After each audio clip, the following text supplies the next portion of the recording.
Terhadap saksi yang diajukan oleh penasihat hukum ada beberapa hal yang akan kami tanggapi, yakni 1. Saksi Hartanto Sukmono, bahwa saksi menyatakan kalau ia melihat terdakwa sedang menelpon sambil berdiri sewaktu berpapasan dengan saksi di restoran Oliver. Tanggapan kami jaksa penuntut umum, kalau keterangan saksi Hartanto Sukmono terkait telepon, terdakwa ini sangat tidak beralasan hukum karena tidak didukung oleh alat bukti sah lainnya.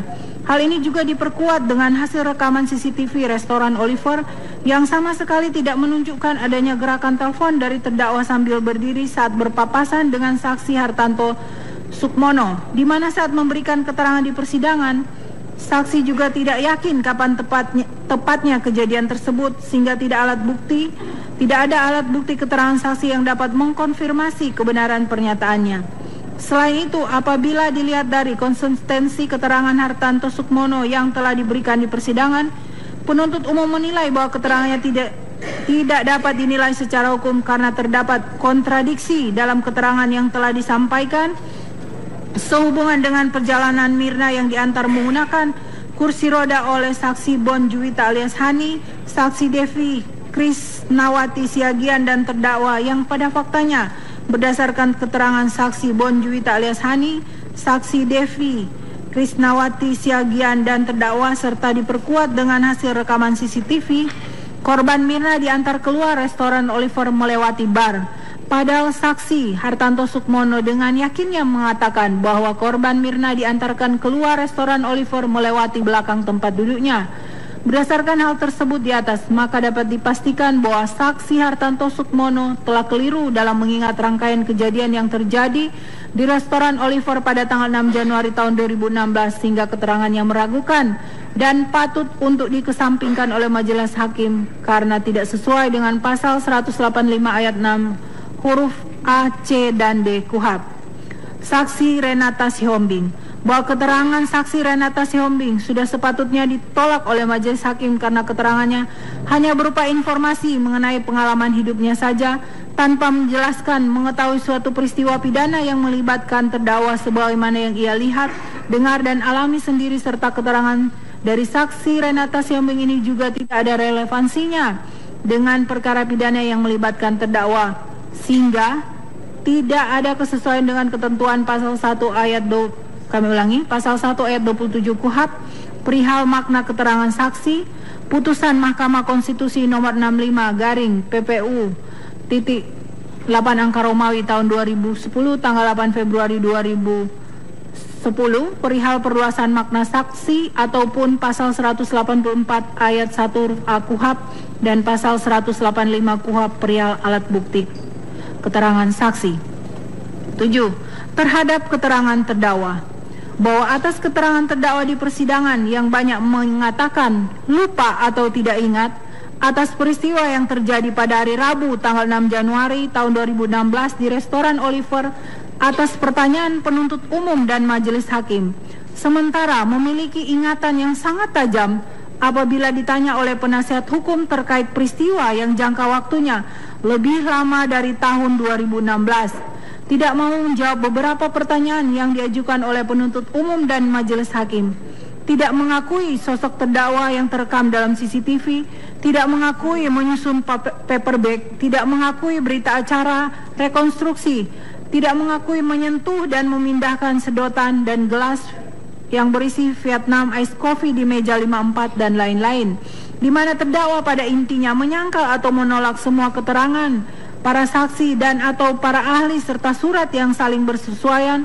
dan berhubungan antara keterangan yang satu dengan yang lain dan saling melengkapi sedemikian rupa yang membenarkan adanya suatu kejadian pembunuhan terhadap korban Mirna dengan rencana terlebih dahulu menggunakan racun sianida oleh terdakwa di restoran Oliver pada hari Rabu tanggal 6 Januari tahun 2016.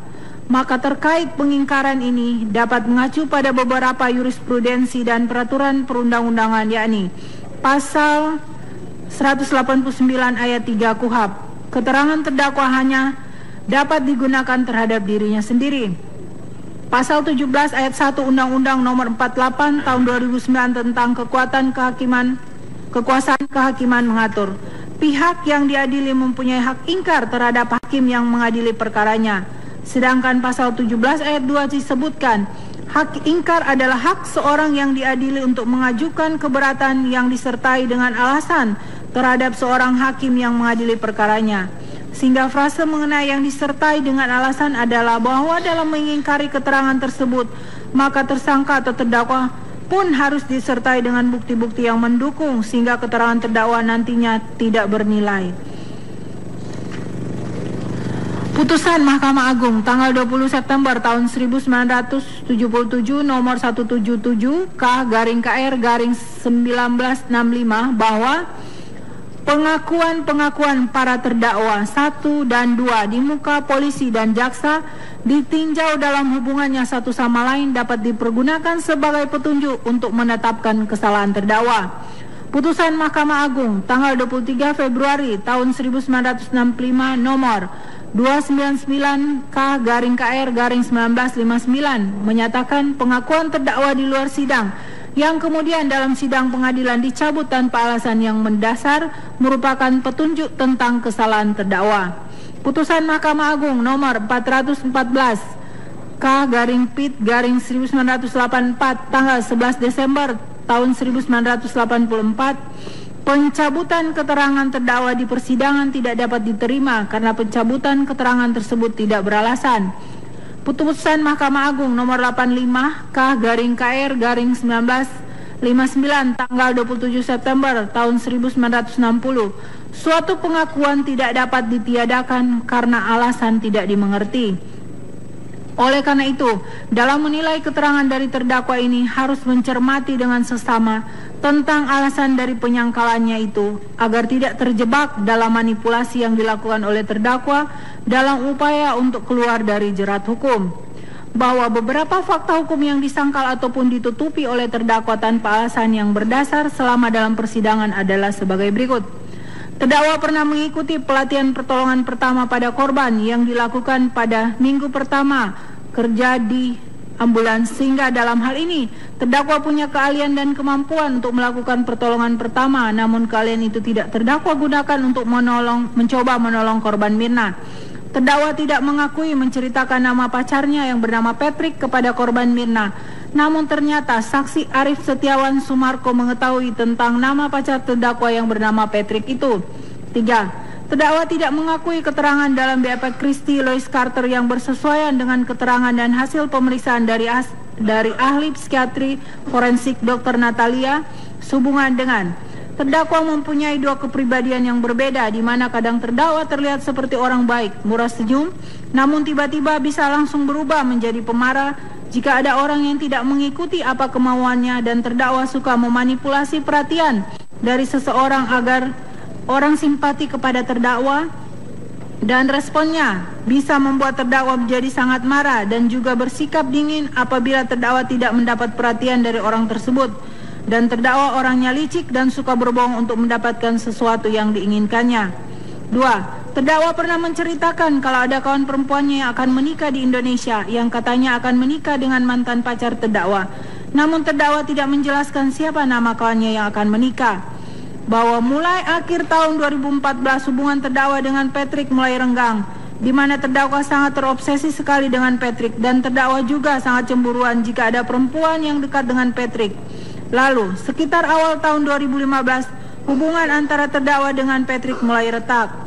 Bahwa terdakwa pernah dirawat di rumah sakit Royal Prince Alfred pada tanggal 28 Oktober tahun 2015 karena ingin bunuh diri dengan menyalakan gas barbecue, dan saat itu terdakwa pernah mengatakan kepada saksi Christy, para bangsat di rumah sakit ini tidak mengizinkan pulang dan mereka memperlakukan saya seperti pembunuh.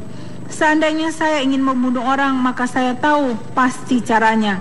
Saya bisa mendapatkan pistol dan saya tahu dosis yang tepat. Bahwa tidak mengakui tentang korban Mirna yang menasihatinya terdakwa agar putus saja dengan Patrick yang suka kasar dan memakai narkoba, dengan menyatakan buat apa pacaran dengan orang yang tidak baik dan tidak modal, di mana ucapan korban Mirna tersebut ternyata membuat terdakwa marah serta sakit hati sehingga terdakwa memutuskan komunikasi dengan korban Mirna. Pada tanggal 2 Januari 2016 dalam grup WhatsApp Billy Blue Days, tiba-tiba menanyakan tentang ada tidaknya dokter umum di Grand Indonesia dengan alasan ingin membeli vitamin D yang biasa terdakwa konsumsi. Padahal sejak tanggal 6 Desember tahun 2015, terdakwa sudah berada di Jakarta dan sempat juga pergi ke dokter untuk memeriksa kesehatannya, namun terdakwa tidak membeli vitamin D tersebut. Terdakwa tidak mengakui kalau sudah berada di restoran Oliver, melainkan terdakwa mengaku masih di jalan. Padahal berdasarkan rekaman CCTV restoran Oliver, terdakwa sudah sampai di restoran pada pukul 15.30 WIB. Tidak mengakui memilih meja 54 walaupun masih terdapat meja-meja lainnya dengan tempat duduk kursi yang masih kosong pada area tidak merokok atau no smoking area, dengan mengatakan kepada saksi Cindy di daerah sana saat saksi Cindy berjalan di depan terdakwa untuk melihat tempat duduk yang tersedia di restoran Oliver, bahwa terdakwa tidak mengakui melihat ke arah meja 54 saat terdakwa meminta saksi Marlon untuk mengambil foto menggunakan handphone iPhone 5 warna putih milik terdakwa dengan latar belakang bar dengan beralasan meminta foto karena baru pertama kali ke bar di Indonesia. Namun setelah korban meninggal dunia, foto itu langsung dihapus oleh terdakwa. Bahwa terdakwa tidak mengakui menuju kasir untuk close bill. Terdakwa berjalan sambil menengok dan memperhatikan situasi dan keadaan dalam restoran Oliver. Terdakwa tidak mengakui adanya paper bag saat saksi Agus Triyono menyajikan Vietnam Ice Coffee di meja 54. Terdakwa tidak mengakui duduk di sofa yang bersebelahan dengan meja 54 saat saksi Agus Triyono menyajikan Vietnam Ice Coffee. Terdakwa tidak mengakui menyentuh ataupun memindahkan sedotan dari samping gelas Vietnam Ice Coffee ke dalam gelas Vietnam Ice Coffee sesaat setelah Vietnam Ice Coffee disajikan oleh saksi Agus Triyono, di mana saat saksi Marlon menyajikan 2 koktail pesanan terdakwa sudah melihat sedotan berada di dalam gelas Vietnam Ice Coffee, padahal tidak ada orang lain lagi yang singgah ataupun duduk di meja 54 selain terdakwa. Bahwa terdakwa tidak mengakui berpindah posisi duduk ke tengah sofa, di mana posisi tersebut menjadi tidak terpantau oleh CCTV nomor 7 yang terhalang tanaman hias dan CCTV nomor 9 yang terhalang oleh suatu pembatas dan dedaunan, padahal gerakannya terpantau CCTV. Tidak mengakui bahwa terdakwa menyusun 3 buah paper bag di depan minuman Vietnam Ice Coffee, padahal gerakannya terpantau di CCTV. Yang diakui hanyalah ada gerakan benda yang melebar di meja 54. Namun terdakwa tidak mau mengakui siapa orang tersebut, padahal menggunakan baju yang sama dengan yang dipergunakan olehnya pada tanggal 6 Januari tahun 2016 di restoran Oliver. Terdakwa tidak mengakui memasukkan racun cyanida ke dalam gelas Vietnam Ice Coffee, padahal berdasarkan berita acara pengujian penentuan waktu dimasukkan cyanida ke dalam minuman kopi serta pengaruh cyanida terhadap kain nomor lab 1257-KTF-2016 tanggal 11 April 2016 yang menyimpulkan bahwa waktu dimasukkan atau dilarutnya bahan beracun natrium cyanida ke dalam minuman kopi yang diminum korban adalah pada rentang waktu 16.30 sampai dengan 16.45 pada hari Rabu tanggal 6 Januari tahun 2016, di mana pada rentang waktu tersebut di atas minuman kopi beracun tersebut berada dalam penguasaan atau pemesan minuman. Terdakwa tidak mengakui memindahkan letak gelas Vietnam Ice Coffee di posisi meja sebelah kanannya atau di tengah meja 54, padahal gerakannya terpantau di CCTV. Terdakwa mengatakan bahwa ia bergegas untuk membantu korban Mirna mengambil air putih, padahal dalam rekaman CCTV terlihat terdakwa hanya melompat kecil lalu berjalan santai seperti biasa saat meminta diambilkan air putih kepada pelayan, padahal korban Mirna sedang dalam keadaan panik. Mengakui menggoyang-goyangkan tangan dan paha korban Mirna saat sedang pingsan, padahal saksi Hani mengatakan terdakwa tidak membantunya. Tidak mengakui diminta oleh saksi Devi agar terdakwa tidak diam saja dan membantu temannya yang sedang sakit, sehingga kemudian terdakwa baru bergerak pindah menghampiri korban Mirna dan ikut mengangkat korban Mirna ke kursi roda.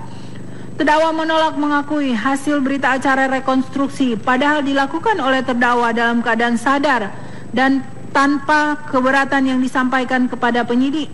Padahal terdakwa selalu didampingi oleh penasihat hukumnya selama menjalani proses penyidikan. Terdakwa tidak mengakui dalam berita acara pemeriksaan tersangka nomor 4 perihal pernyataan bahwa terdakwa pernah terlibat dalam peristiwa hukumnya. Kami ulangi, peristiwa hukum sebelumnya. Padahal berdasarkan keterangan saksi John Jesus Torres, terdapat laporan kriminal yang ditujukan kepada terdakwa, di mana hal ini juga dibenarkan oleh ahli psikiatri forensik Dr. Natalia, bahwa beralibi bahwa terdakwa sempat menelpon saat berada di restoran Oliver pada Rabu tanggal 6 Januari tahun 2016, padahal data rekaman CCTV tidak menunjukkan aktivitas tersebut. Fakta hukum 1. Saya skors dulu ya, skors dulu.